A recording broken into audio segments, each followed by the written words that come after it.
আমি দ্রৌপদী, মহাভারতের এবং ভারতের কখনো নিন্দিত, কখনো বা নন্দিত চরিত্র। আমি পাঞ্চাল রাজকন্যা, তাই পাঞ্চালী, বর্ণ কৃষ্ণ তাই কৃষ্ণ, যজ্ঞাগ্নি সম্ভূত তাই যজ্ঞশিনী। আমি পুরুষোত্তম শ্রীকৃষ্ণের স্নেহ সিঞ্চিতা প্রিয় সখী, পঞ্চপাণ্ডবের পট্টবহিষী। আমার পিতার রাজনৈতিক পূর্বাহ্নে স্থির ছিল পাণ্ডবপুত্রর কণ্ঠে আমার বড়মাল্য প্রদান করতে হবে।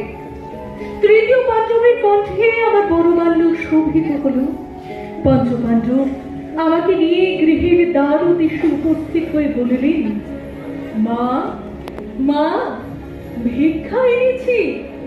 অন্যবার দেবী কুন্তী যা বলেন এবারও তাই বললেন, যা এনেছ 5 জনে ভোগ করো। ভোগ? কে করছে ভোগ? উপনিষদ বলছে তেনা তপ্তেনা ভুঞ্জিকা মা ক্রীতা কস্য শীঘ্রতনা। আর কুন্তী বললেন, ভোগ করো। কি আশ্চর্য দেখুন, এই ঘটনার প্রতিবাদ আপনি কেউ করছেন না। পুরোপক্ষে অবশ্য কেউ কেউ বলেছিলেন, এ বহুগামিনী কি করে পুরোগামিনী হয়? সম্ভোগ সম্পত্তি প্রেম নেই, প্রীতি নেই, ইচ্ছা নেই, অনিচ্ছা নেই, শুধু এক নরদেহ, শুধু সম্ভোগ, শুধু সম্ভোগ, শুধু সম্ভোগ। পাণ্ডবদের বৈভব আর প্রতিষ্ঠা দেখে ঈর্ষান্বিত দুর্যোধন সকলের পরামর্শে দ্রুত ক্রীড়ায় আমন্ত্রণ জানালেন যুধিষ্ঠিরকে। আমার স্বামী ধর্মপুত্র সম্মত হলেন আমাকে দ্রুত পণ রাখতে। আমাকে পণ রেখে তিনি বললেন, নৈবার সবাম না মহতি নাতি কৃষ্ণ না রোহিণী নীলকুঞ্চিতা দেশে চক্রা দিব্যা মহান্তরা। উল্লাসে ফেটে পড়লেন দুর্যোধন। প্রতিশোধ, ইন্দ্রপ্রস্থের প্রতিশোধ। বিদুরকে বললেন, যাও দ্রৌপদীকে নিয়ে এসো, সে আমাদের দাসী বৃত্তি করবে।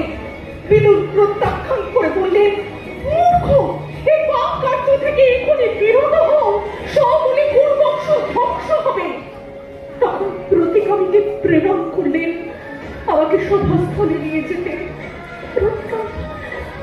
এই কি বলছেন আপনি? কোন রাজপুত্রকে তার স্ত্রীকে পণ রাখতে পারেন? আমি রজস্বলা, এই অবস্থা অন্তঃপুরচারিণী। এই অবস্থায় সভাস্থলে গেলে চন্দ্র সূর্য লজ্জায় মুখ লোকাবেন, প্রবীণেরা লজ্জা পাবেন, আপনাদের লজ্জা পাবে না। তখন সেই স্মরণীয় সদৃশ সেই ইটালুপিট দুঃশাসন আমার কেশা কর্ষণ পূর্বক বলে না, তুমি রজস্বলা হও, এক বস্ত্র হও আর দ্বিবস্ত্র হও। আমরা তোমাকে দ্রুত ক্রীড়ায় জয় করেছি, তুমি আমাদের দাসী। আমাকে চুলের মুঠে ধরে টানতে টানতে নিয়ে আসলো সভাস্থলে। পৃথিবীতে কোনো নারী মনে হয় এতটা লাঞ্ছনার সম্মুখীন হয়নি কোনোদিন। চারিদিকে শাবকের অট্টহাস, এক খণ্ড নারী বংশের জন্য সকল যেন গগন চারি। এই মুহূর্ত এই সভাস্থ ধর্মজ্ঞ ক্ষত্রিয়গণ, আমি রজস্বলা, একবস্ত্রা, পুরো কুলবধূ। আমার এই লজ্জা কি আপনাদের লজ্জা নয়? অসম্মান নয়? নারীত্বের এই অমর্যাদা কি সভ্যতার অমর্যাদা নয়? গ্লানি নয়? তখন কর্ণ বললেন, ইয়াং তোয়াদের পত্রিকা বিন্ধিকৃত বিনিশ্চয়। কি ভয়ঙ্কর সেই দুর্গ সভা, কি ভয়ঙ্কর সেই পক্ষলীলা। দুঃশাসন প্রকাশ্যে আমার শরীরের শেষ বস্ত্রখণ্ডটুকু ছিনিয়ে নিচ্ছেন। আমি ডুবে যাচ্ছি পঙ্কের গভীরে, আমি ডুবে যাচ্ছি পঙ্কের গভীরে। তখন ডুবন্ত মানুষ যেমন শেষ তৃণখণ্ডকে পরম নির্ভরতায় জড়িয়ে ধরে আমার মনে পড়ল সখা শ্রীকৃষ্ণকে। পরংগ্রহমা পরন্তমা পবিত্রং পরমং ভবান পুরুষং শাশ্বতং দিব্যাদিদেব ভজং বিভুম। হে করুণা সিন্ধু, হে ব্রজনাথ, হে পুরুষোত্তম, আমাকে রক্ষা করো, আমাকে রক্ষা করো, আমাকে রক্ষা করো। মুহূর্তে দেখলাম মহাত্মা ধর্ম তার নির্দেশে বস্ত্র রূপ ধারণ করে আমাকে আচ্ছাদিত করলেন। আবৃতা আমার চোখে তখন ক্রোধাগ্নি।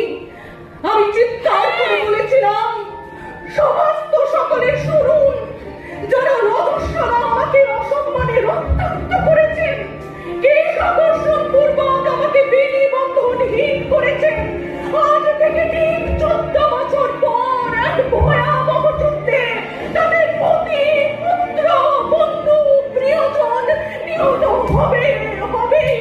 আর তাদের ভার্যগণ রক্তাক্ত করে মারা মুক্ত কেশী হয়ে তাদের তর্পণ করবে।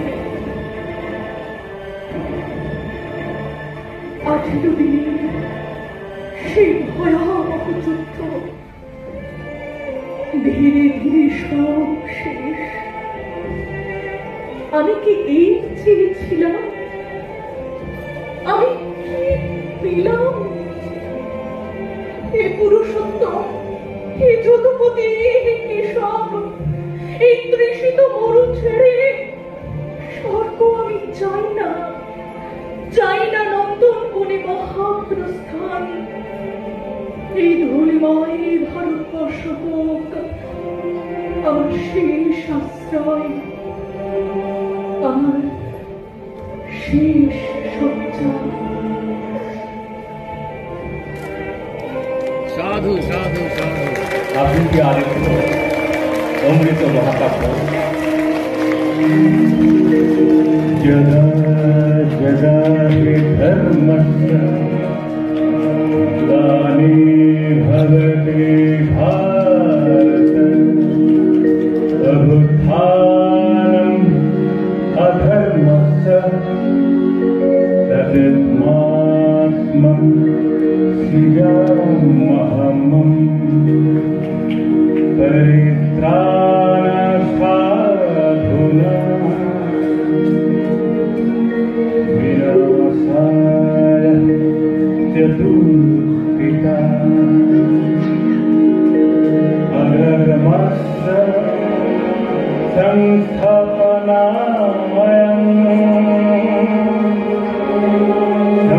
सम्भवामि जुगे जुगे।